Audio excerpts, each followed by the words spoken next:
નમસ્કાર ગુજરાત, સ્વાગત છે ફરી એકવાર આજના તાજા હવામાન સમાચારની અંદર।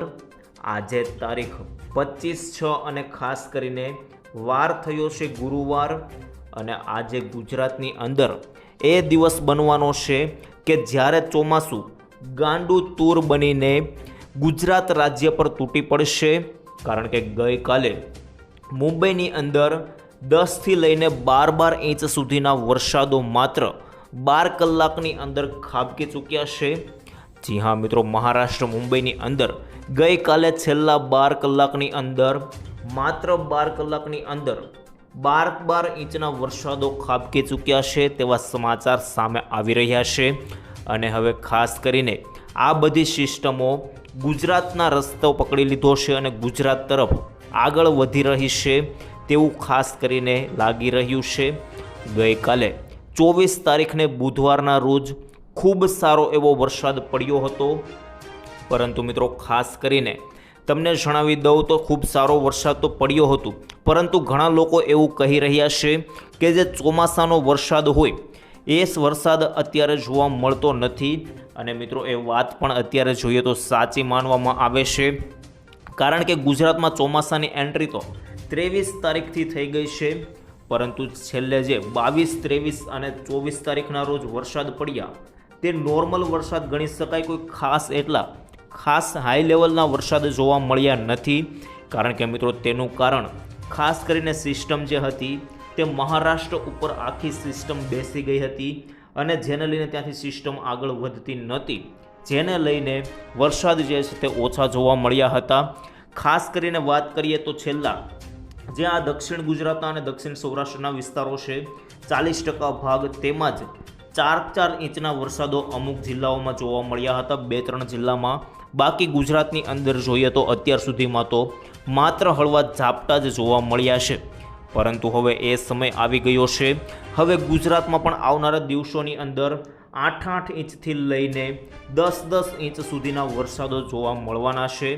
તો મિત્રો ખાસ કરીને આ વિડીયો તમારે અંત સુધી નિહાળવાનો રહેશે। આ વિડીયોની અંદર તમને તમામ માહિતી આપવાની છે અને વરસાદનો સાર્વત્રિક રાઉન્ડ ક્યારે થશે, કેટલો વરસાદ કયા વિસ્તારમાં જોવા મળશે, ગામના સાથે તે તમામ માહિતી તમને જણાવવાની છે। તે સાથે જ મિત્રો જણાવી દઉં તો સૌથી પહેલાં આપણી ચેનલને સબસ્ક્રાઈબ ના કરી હોય તો વરસાદ વાણી ચેનલને સબસ્ક્રાઈબ કરી લેજો। અને મિત્રો ખાસ કરીને તમે કયા ગામથી વિડીયો નિહાળી રહ્યા છો અને તમારા ગામમાં વરસાદ છે કે નહીં અત્યારે જ કોમેન્ટ કરી દેજો, જેથી કરીને અમને ખબર પડી જાય કે અમારે કયા ગામ વિશે માહિતી આપવાની છે। તો મિત્રો સૌપ્રથમ શરૂઆત કરીએ તો સૌપ્રથમ સિસ્ટમને લઈને આપણે વાત કરવાની છે, જેમાં કયા વિસ્તારોમાં સિસ્ટમ પહોંચી છે, કેટલી ડિગ્રીએ વળાંક લેશે તે તમામ માહિતી સૌપ્રથમ આપણે મેળવી લઈએ। તો મિત્રો અત્યારે કેટલી સિસ્ટમ દેખાઈ રહી છે અહીં જોઈ શકો છો તમે। અત્યારે ખાસ કરીને આ સૌથી અત્યારે ગુજરાત આવેલું છે મિત્રો, આ ગુજરાત છે અને તેની આજુબાજુ જુઓ તો અત્યારે એક આ મોટી સિસ્ટમ મહારાષ્ટ્ર પાસે દેખાઈ રહી છે। આ મહારાષ્ટ્ર અને આ મિત્રો તમને ગુલાબી કલરમાં જે દેખાઈ રહી છે હું તમને સિસ્ટમ બતાવી રહ્યો છું, અને આ સિસ્ટમ તમે જુઓ તો આ મધ્યપ્રદેશ છે અને નીચે ખાસ કરીને મહારાષ્ટ્ર આવેલું છે। આટલા વિસ્તારોની અંદર અત્યારે આ એક મોટી સિસ્ટમ જોવા મળી રહી છે અને આ સિસ્ટમ ખાસ કરીને ગુજરાત તરફ ધીમે ધીમે આગળ વધી રહી છે અને ગુજરાત ઉપર તેનું દબાણ ધીમે ધીમે વધી રહ્યું છે, જેને કારણે ખાસ કરીને ગુજરાતમાં આવનારા દિવસોની અંદર આવનારી કલાકોની અંદર વરસાદ એકદમ જે છે તે એન્ટ્રી મારશે, કારણ કે સિસ્ટમ જે છે તે એકદમ ગુજરાતની બાજુમાં આવી ગઈ છે। મિત્રો અહીં તમે જોઈ શકો છો ગુજરાતની એકદમ બાજુમાં આ સિસ્ટમ પહોંચી ગઈ છે અને તેની એન્ટ્રી હવે ગુજરાત ઉપર થવાની છે। અને મિત્રો અત્યાર સુધી ગુજરાતમાં કોઈ ખાસ વરસાદો નહોતા, પરંતુ 2-3 જિલ્લામાં 4 ઇંચના વરસાદ પડ્યા હતા, બાકી ઝાપટા જોવા મળ્યા હતા। પરંતુ હવે આ સિસ્ટમને કારણે ગુજરાતની અંદર ધમાકેદાર વરસાદની એન્ટ્રી થવાની છે તેવું અત્યારે દેખાઈ રહ્યું છે। ત્યાર પછી મિત્રો હવે આગળ જોઈએ તો ખાસ કરીને મહારાષ્ટ્રના થોડા ઘણા તમને સમાચાર આપી દઉં તો ગઈકાલે મહારાષ્ટ્રની અંદર લોકો જે છે તે રાહ જોઈને બેઠા હતા વરસાદની છેલ્લા 15 દિવસથી, પરંતુ મિત્રો ગઈકાલે કુદરતે એવી કરામત કરી કે છેલ્લી ખાસ કરીને 12 કલાકની અંદર 10થી લઈને 12 ઇંચ સુધીના વરસાદ મહારાષ્ટ્રની અંદર ગઈકાલે જોવા મળ્યા હતા। અને આ વરસાદોને લઈને મુંબઈની અંદર, મહારાષ્ટ્રની અંદર પૂર જેવા વરસાદો જોવા મળ્યા હતા. અને મિત્રો અંબાલાલ પટેલે પણ કહ્યું છે કે 28થી 8 તારીખ ગુજરાતમાં કાયદેસર સિસ્ટમોનો વરસાદ જોવા મળશે. એટલે કે મિત્રો આ જે વરસાદ જેવા મળ્યા મુંબઈ, મહારાષ્ટ્રમાં, તેવા ખાસ કરીને 28 તારીખથી ગુજરાતની અંદર જોવા મળશે તેવું અંબાલાલ પટેલે જણાવી દીધું છે. અને અંબાલાલ પટેલે ત્યાં સુધી જણાવ્યું છે કે ગુજરાતની અંદર નીચાણવાળા વિસ્તારોની અંદર પૂર જેવી પણ પરિસ્થિતિ જોવા મળશે તેવું પણ તેણે જણાવ્યું છે. તો મિત્રો હવે ઘણા ફોટા અને વિડીયો આપણી પાસે આવ્યા છે, લાઈવ ફોટાઓ આવ્યા છે, તે હું તમને જણાવું તો સૌથી પહેલાં IMDનો નકશો સામે આવ્યો છે, તેને લઈને જાણી લઈએ. તો મિત્રો આજે 25 તારીખ ને 25 તારીખે તમે જુઓ તો ચોમાસું આગળ વધ્યું છે ગુજરાતના વિસ્તારોમાં, ખાસ કરીને ગુજરાતની અંદર આવી ચૂક્યું છે. મિત્રો અહીં તમે જુઓ તો ચોમાસું જે છે તે 25 તારીખે આજે ગુજરાતની અંદર આવી ચૂક્યું છે. અહીં દેખાઈ રહ્યું છે મિત્રો ગુજરાત અહીં આવેલું છે. અને ગુજરાતના ખાસ કરીને આપણે જોઈએ તો આ 15થી 20% ભાગની અંદર આવી ચૂક્યું તેવું અત્યારે ગણી શકીએ. અને ભારતના કુલ 60% વિસ્તારની અંદર ચોમાસાની એન્ટ્રી થઈ ચૂકી છે. ત્યારબાદ આગળ જોઈએ તો મિત્રો ખાસ કરીને આ તમામ માહિતી મેં તમને આપી દીધી. અને ચોમાસાની એન્ટ્રી જોઈએ તો કયા કયા વિસ્તારોની અંદર થઈ છે તેને લઈને પણ થોડી ઘણી તમને માહિતી આપી દઉં. તો મિત્રો ચોમાસાની એન્ટ્રી ખાસ કરીને નર્મદા, તાપી, ત્યારબાદ નીચે ડાંગ, વલસાડ, સુરત લાગુ વિસ્તારો જે છે આ 5 જિલ્લાઓની અંદર અત્યારે વરસાદની એન્ટ્રી થઈ ગઈ છે. અને મિત્રો સાથે જ બીજી માહિતી મારે તમને એ આપવાની છે કે ડાંગના ગઈકાલે આ તમે જોઈ શકો છો ફોટો, ડાંગ, વલસાડના વિસ્તારોમાં ગઈકાલે પૂર જેવી પરિસ્થિતિ જોવા મળી હતી. અને મિત્રો ખાસ કરીને જળબંબાકાર આખા રસ્તાઓ ઉપર જોવા મળ્યું હતું. આ તમને મિત્રો લાઈવ ફોટો હું બતાવી રહ્યો છું. આ લાઈવ ફોટો ગઈકાલનો છે અને જેને લઈને રસ્તાઓ ઉપર જળબંબાકાર ગઈકાલે જોવા મળ્યું હતું. ત્યાર પછી મિત્રો છેલ્લા કેટલાક આંકડાઓ સામે આવેલા છે. છેલ્લા 24 કલાકમાં કયા કયા વિસ્તારોમાં વરસાદ જોવા મળ્યા તેના આંકડાઓ સામે આવ્યા છે. તો સૌથી વધારે મિત્રો વલસાડના ઉમરગામમાં ગઈકાલે વરસાદ જોવા મળ્યો હતો. ઉમરગામની અંદર ગઈકાલે મિત્રો ખાસ કરીને 4.33 ઇંચ સુધીના વરસાદો જોવા મળ્યા હતા. ત્યાર પછી નીચે મિત્રો જુઓ તો ડાંગ, આહવા લાગુમાં 3.7 ઇંચ જોવા મળ્યા હતા. રાજકોટમાં 2.13 ઇંચ. ત્યારબાદ મિત્રો વલસાડ લાગુના કપારડામાં પણ 1.46 ઇંચ. આમ જોઈએ તો મિત્રો વલસાડના ખૂબ એવો વરસાદ જોવા મળ્યો હતો. ટોટલ જોઈએ તો ઉમરગામમાં 4 ઇંચ. ત્યાર પછી મિત્રો ખાસ કરીને કપારડામાં 3 અને ત્યારબાદ આગળ જોઈએ તો વાપીમાં પણ 1 ઇંચ, એટલે ટોટલ જોઈએ તો 7 ઇંચ જેટલો વરસાદ માત્ર વલસાડની અંદર જોવા મળ્યો હતો. બાકી મિત્રો ખાસ કરીને વાત કરીએ તો અડધા ઇંચથી લઈને 1 ઇંચ સુધીનો વરસાદ 30 જિલ્લાની અંદર ગઈકાલે જોવા મળ્યો હતો તેવું પણ ગણી શકીએ. કારણ કે મિત્રો અહીં સમગ્ર આંકડાઓ આપણી સામે આવી ગયા છે. ત્યારબાદ મિત્રો હવે વાત કરી લઈએ કેટલાક એલર્ટ સામે આવ્યા છે. ખાસ કરીને એક નકશો સામે આવ્યો છે જેમાં જોઈએ તો મિત્રો એલર્ટો જાહેર કરવામાં આવ્યા છે. ઓરેન્જ એલર્ટ, યલો એલર્ટ, તમામ પ્રકારના એલર્ટ જાહેર કરવામાં આવ્યા છે. જેમાં સૌથી પહેલાં ઓરેન્જ એલર્ટ વિશે વાત કરીએ તો મિત્રો અહીં જિલ્લાઓ હું તમને બતાવી દઉં. સૌથી પહેલાં નર્મદા, તાપી અને છોટાઉદેપુર, આ 3 જિલ્લાઓની અંદર ઓરેન્જ એલર્ટ જાહેર કરી દેવામાં આવી ગયા છે. ત્યારબાદ મિત્રો ખાસ કરીને ઘણા જિલ્લાઓની અંદર યલો એલર્ટ જાહેર કરવામાં આવ્યા છે.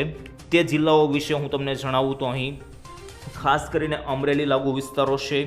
ત્યાર પછી ભાવનગર, ગીર સોમનાથ અને મિત્રો ઉપર જોઈએ તો મિત્રો બોટાદ, અમદાવાદ, વડોદરા અને નીચે જોઈએ તો મિત્રો આણંદ લાગુ વિસ્તારો, મહીસાગર. ત્યારબાદ દક્ષિણ ગુજરાતમાં વાત કરીએ તો નવસારી, વલસાડ, સુરત. ઉપર જોઈએ તો મિત્રો ભરૂચ અને ડાંગ લાગુના વિસ્તારો છે.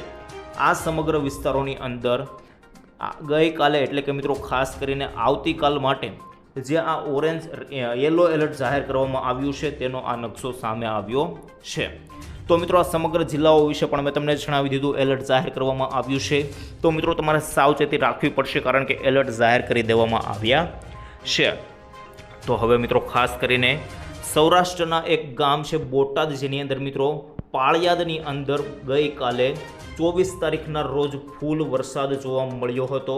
જી હા મિત્રો, આપણી પાસે લાઈવ ફોટો ત્યાંથી આવી ગયો છે અને તમે જોઈ શકો છો ફૂલ વરસાદ ગઈકાલે જોવા મળ્યો હતો.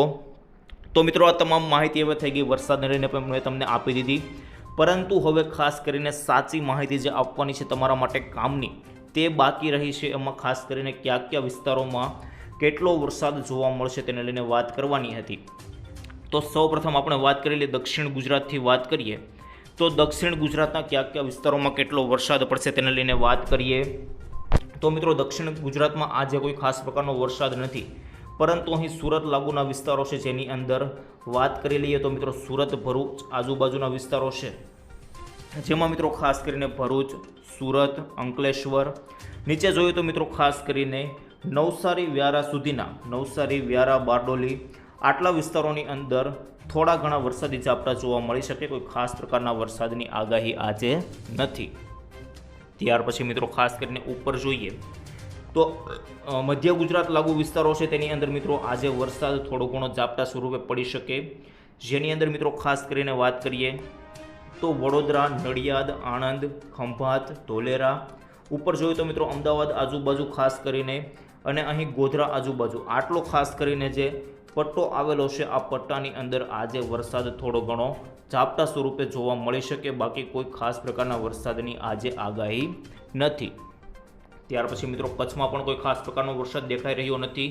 અહીં ગાંધીધામ, દરિયાકાંઠાના વિસ્તારો છે તેમાં થોડો ઘણો વરસાદ જોવા મળી શકે, જેની અંદર ગાંધીધામ, ભચાઉ, ખોડાસર, મનફરા, રાપર, અડેસર, માલિયા અને નીચે જોઈએ તો મિત્રો ખાસ કરીને ફતેસર, મોરબી લાગુ વિસ્તારો છે. આ વિસ્તારોની અંદર વરસાદ થોડો ઘણો વરસાદી ઝાપટા સ્વરૂપે જોવા મળશે.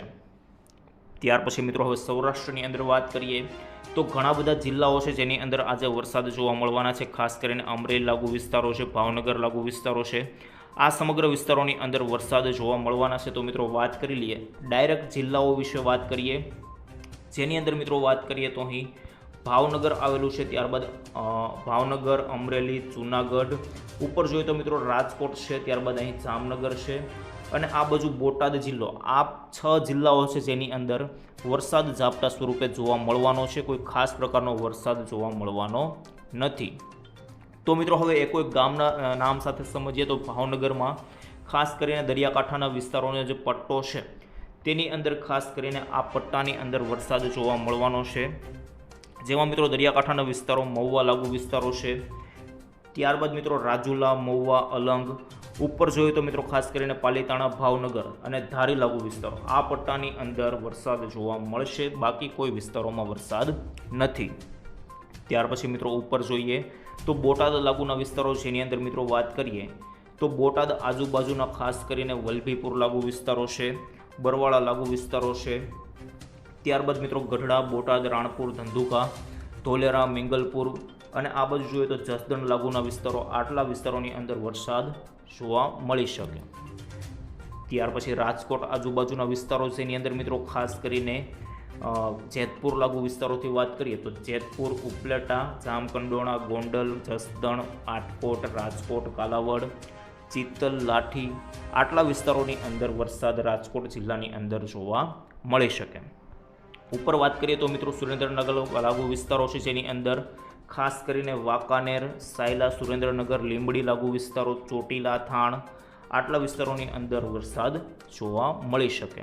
તો મિત્રો આ સમગ્ર સૌરાષ્ટ્રની વાત થઈ ગઈ. કયા વિસ્તારોમાં વરસાદ પડશે, ખાસ કરીને કયા વિસ્તારોમાં વરસાદ નથી તેને લઈને વાત કરીએ તો મિત્રો દ્વારકા લાગુ વિસ્તારો, ઓખા લાગુ વિસ્તારો, પોરબંદર લાગુ વિસ્તારો અને નીચે જોઈએ તો મિત્રો ખાસ કરીને ગીર સોમનાથ, વેરાવળ, કોડીનાર, માધવપુર આટલા વિસ્તારોની અંદર વરસાદ જોવા મળવાનો નથી.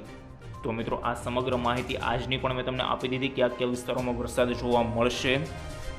હવે મિત્રો અહીં વિડીયો પૂર્ણ કરીએ છીએ. સંપૂર્ણ માહિતી તમને મળી ગઈ હશે તેવી આશા રાખીએ છીએ, પરંતુ આવનારા સમાચાર જે છે તે આવનારા વિડીયોની અંદર મેળવવાના છે. તો મિત્રો છેલ્લે એક ડિસ્ક્લેમર આપવા માગીશ કે મિત્રો આ તમામ માહિતી આપણે મેળવી તે હવામાનના આંકડાઓ અને ખાસ કરીને વેધર મોડલો દ્વારા મેળવી છે. તેની કોઈ પણ પ્રકારની પુષ્ટિ અમે કરતા નથી. તેની ખાસ નોંધ લેવી, ખાસ ચેતવણી ધ્યાનમાં રાખવી અને સાથે મિત્રો એટલું કહીશ કે મળીશું આવતીકાલે. વિડીયોને અંત સુધી નિહાળ્યો તે માટે ખૂબ ખૂબ આભાર. આપણી ચેનલને સબસ્ક્રાઈબ ના કરી હોય તો ચેનલ કરી દેજો. ત્યાં સુધી રજા આપશો. ધન્યવાદ. જય શ્રી કૃષ્ણ, જય માતાજી, જય હિન્દ, જય ભારત.